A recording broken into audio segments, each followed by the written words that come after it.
Saya akan menjelaskan tentang teks persuasi. Nah, pasti teman-teman semua juga sudah tidak asing lagi tentang teks persuasi. Pasti sudah belajar dan sudah mengetahui apa itu teks persuasi. Tapi di sini saya akan menjelaskan kembali tentang teks persuasi.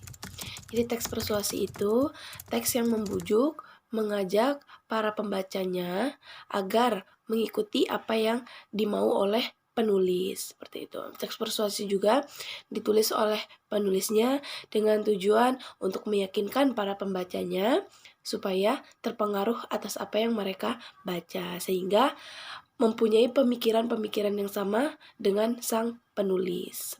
Itu ada ciri-ciri teks persuasi. Yang pertama, berisi fakta dan data. Nah, kenapa harus ada berisi fakta dan data? Agar sang penulis itu dapat memengaruhi orang lain itu dengan cepat dan mudah. Tidak mungkin jika menulis teks persuasi itu tidak berisi fakta dan data, karena akan sulit untuk mempengaruhi sang pembaca. Yang kedua, ada kata-kata yang bersifat ajakan. Nah, kita sudah tahu teks persuasi ini tentang teks ajakan. Nah, pasti di dalam teks ajakan itu ada sebuah kata-kata untuk mengajak. Contohnya seperti ayo, mari, lakukanlah, sebaiknya, seharusnya, jangan, dan lain-lain sebagainya. Tiga, teksnya senantiasa meyakinkan pembaca. Nah, pasalnya tanpa meyakinkan, penulis itu tidak akan mampu untuk mengajak orang lain. Yang keempat, menghindari adanya konflik. Nah, penulis itu tidak menghilangkan kepercayaan pembacanya begitu saja, tetapi mencoba untuk menemukan kesepakatan melalui fakta-fakta dan data-data dalam tulisan, sehingga tidak akan terjadi konflik yang tidak diperlukan.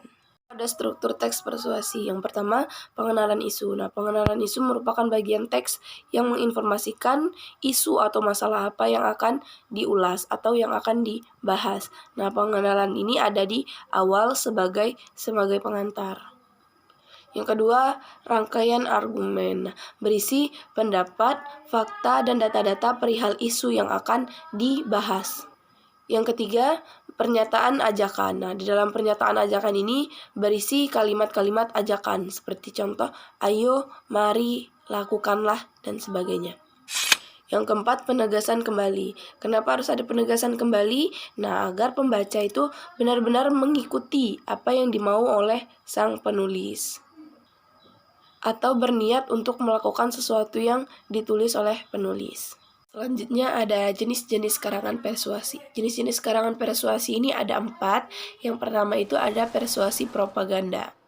Nah, jenis karangan ini adalah paragraf yang isinya itu bermaksud untuk mempercayai pembacanya atau untuk mempengaruhi pembacanya untuk melakukan sesuatu. Nah, jenis persuasi propaganda ini memang berbeda dari karangan yang lainnya. Nah, paragraf ini sangat kuat untuk mempengaruhi pembacanya. Nah, jenis karangan ini itu ada pada media cetak seperti majalah, surat kabar, dan lain-lain.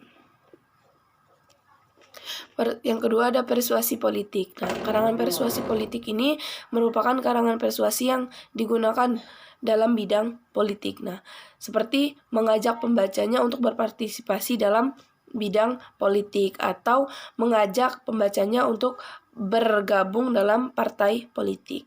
Selanjutnya ada persuasi pendidik. Nah, persuasi pendidik ini adalah jenis karangan yang digunakan dalam bidang pendidikan. Nah, jenis paragraf ini tuh biasanya berfungsi untuk menyampaikan pesan-pesan dalam pendidikan.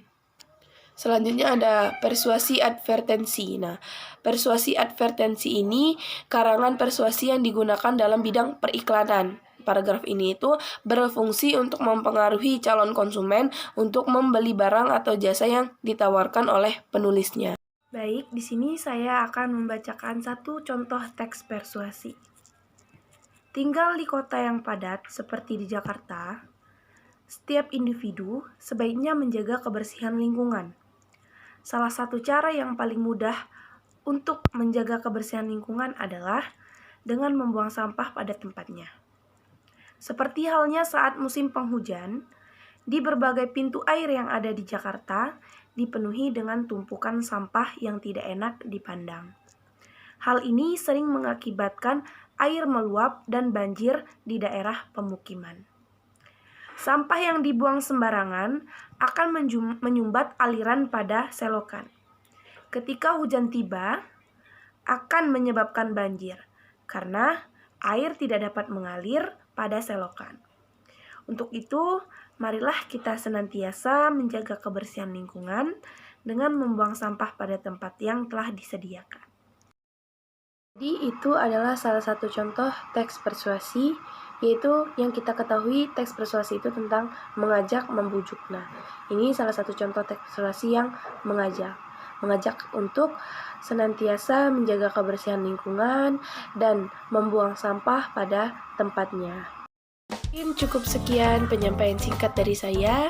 Mungkin banyak kurangnya, saya mohon maaf. Saya akhiri, wassalamualaikum warahmatullahi wabarakatuh. Semoga membantu.